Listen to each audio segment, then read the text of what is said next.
Talk 101 FM, first with news and talk indicator. I'm Tara Nickerson. You're listening to The Daily Wrap. Thanks for joining us. Well, it's Friday once again. That means Fridays with Geno. Geno is, of course, Geno of The Real Opinion on WAND TV. Thanks for being here. Thank you, Tara. Well, we want to talk about the movies that are going to be opening up this week. We're also going to talk about the ones that you saw last week that just opened up, and that way we can maybe give our listeners some advice on which ones are worth their money and which ones are not.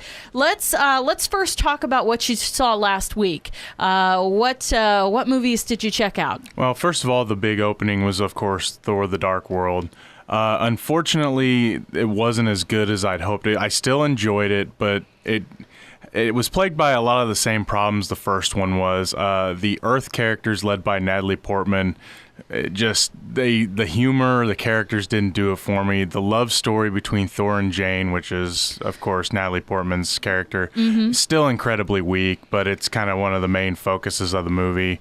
You had a one-dimensional villain, but still it had a decent story. It was still fun to watch, but those things kind of plagued it. If it wasn't for Tom Hiddleston's Loki, who I thought maybe couldn't step it up, even more than the character in the Avengers, he stepped it up yet again. A lot of emotion with his character. If it wasn't for him, I think that movie wouldn't have been as good. Well, so for all the people out there who, are just really fans of these, the various comic movies, do you think that they'll be as disappointed as you were, or do you think that a lot of times it's, a lot of it is just about the hype and the excitement of these stories coming to life? A lot of them are gonna see. I'm a little more forgiving than I think I should be because I love the comic characters. But I think they're gonna enjoy it about as much as I did. There's always gonna be complaints. I think comic book fans will be more complainers than the usual regular movie fan, because they want to see things exactly certain ways, and they don't always get it, because they have to change things, because you can't have that big of mythology or that big of or long of story in a movie, and they have to cut corners and they have to change things. I think the fanboys, as they're called, are going to about enjoy it as much as I did. Some more, some less. All right. And so I always wonder with these movies, what do you think as far as, age appropriate? I mean, is it pretty scary stuff? If you got a, 8 or 9-year-old kid, is it appropriate to take them to see these movies? Yeah, these movies aren't too bad. I mean, they're not real big on, you get the occasional, hidden adult joke in there, but a kid's not going to get it. The violence isn't real bloody or anything like that. Yeah. I've let my youngest son watch the Avengers, so, and he got scared a little bit, but then he got excited. So, yeah. So I think younger kids could deal with it. I don't think you have to be 13. I just don't think, they didn't want to make it. They didn't want to make it PG and not be able to do anything. I mean, it's going to be PG-13 mostly for, the action, violence, and maybe some scary images, because, some of the creatures and stuff can be kind of creepy. But, I don't think kids would have a problem with this one. Great. Anything else that opened up last weekend? Yeah, About Time opened up nationwide last week, and I have to say I was afraid that this movie was going to be just about the gimmick of time travel, and it wasn't going to have a good story behind it. But I am happy to say that they took the gimmick of the time travel and it was put in the back seat to the story about love and the story about family. I was really impressed with the movie, and I'll just say this, fellas, take your ladies to go see it. Okay, it's enjoyable. It's got a great cast, great characters, good humor, and guys and gals will enjoy it. Fantastic. Good to hear that that was a good one. Anything else we should know about? Well, new movies coming out this week. Great. The Best Man Holiday. I had never seen The Best Man until about a week or so ago. It came out in 1999, and the sequel is just now coming out. So you're looking at about a 15-year absence. The entire cast is coming back, the main cast. I thought the first one was okay. I didn't love it. I didn't hate it. It was just one of those average. There was some decent humor, some okay stories. Yeah. I'm wondering where they're going to go with it, though, because they really kind of wrapped up everything. Yeah. What are you going to bring up 15 years after? Who knows? I mean, I have a feeling it's going to be just kind of a repeat of the first one. Yeah. Because from what I understand, they talk about old problems, and it's like, oh, gee, I wonder if the same things are going to happen. And if it does, it does. I mean, it could just be a money grab, but you never know. There might be an intelligent story, because the first one had a decently intelligent story. I thought it was going to be worse than it was. I kind of dug it. It was okay.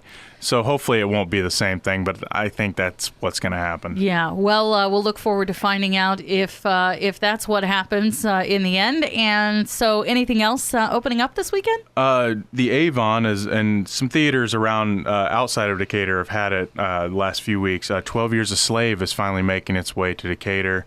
I'm not going to be able to catch in Decatur. I'm going to be in Chicago this weekend, but I am going to go see it while I'm up there. Mm-hmm. So I'm excited to see that. It's based on a true story about a free African American who is betrayed and sold into slavery, and it's his 12-year journey of trying to get away and get home to his family. And wow! And I'm really excited. Michael Fassbender's the bad guy in it. He's a slave owner in it, and I'm really looking to see him push the boundaries of how evil he can get, because I've seen him do some evil in movies, but he's never really had a chance to be like an ultimate evil character. Yeah. And I'm really looking forward to seeing that. It also has Brad Pitt in it. He plays the Canadian abolitionist, and it's just I've been wanting to see it, and I'm glad it's finally coming around here. It's going to be one of those big Oscar contenders, so I'm kind of looking forward to seeing it. So if people are looking for something a little more meaningful with their movie experience this weekend, the Avon would be a great place to go and check out 12 Years a Slave. Anything else? Got a little news come out this week. Great. Have you ever seen a movie called Layer Cake? I have not seen a movie called Layer Cake. Okay, Layer Cake is a movie, along with Road to Perdition, that made me and convinced me that Daniel Craig would be a good James Bond. Layer Cake is one of his earlier films where he plays a cocaine dealer, and you get glimpses of what he would look like and the feeling of what he'd be like as James Bond. Yeah. Well, they announced this week that Jason Statham is going to take over the role from Layer Cake and do the sequel. He's going to be the Daniel Craig character. So they're going to do Viva La Madness, which is the sequel to Layer Cake. So I'm kind of excited about that. Layer Cake's an excellent film. If you haven't seen it, it's an excellent movie. Good one to rent. Yeah, very. It's pretty intense. It's not the big action-packed movie the cover art would make you think it is, but it's one of Daniel Craig's best. Awesome. Also, there's rumors that Terry O'Quinn of Lost fame, I can't remember his character's name, I didn't watch the show, he is rumored to be the new Lex Luthor in the Man of Steel sequel.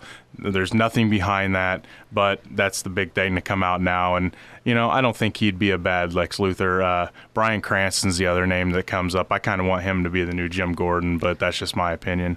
But that's the rumor this week. And, if Terry O'Quinn became the new Lex Luthor, I wouldn't be too disappointed. All right. Well, people, how long are we looking at before this, this new Superman will emerge? I believe it's 2015. I'm not positive on that. Yeah. It's amazing, though.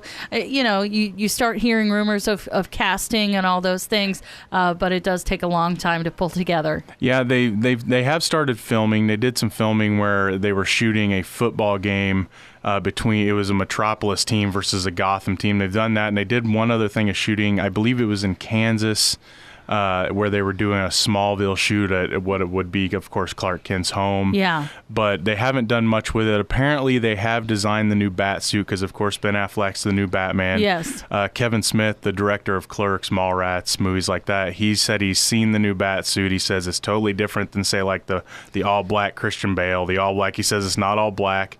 The rumor is they're actually going to use the blue and gray colored Batman suit, which I'm really interested to see on how they're going to pull that off. Yeah, well, something for moviegoers to look forward to for sure, even if it is still a ways off in the distance. So. Oh, yeah, we got lots to look forward to. All right, well, fantastic. Thanks for bringing us all the movie news and reviews. We appreciate that. Thank you, Tara. All right, this has been Fridays with Geno. Geno, of course, from The Real Opinion on WAND TV. I'm Tara Nickerson. You're listening to The Daily Wrap. This is Talk 101 FM.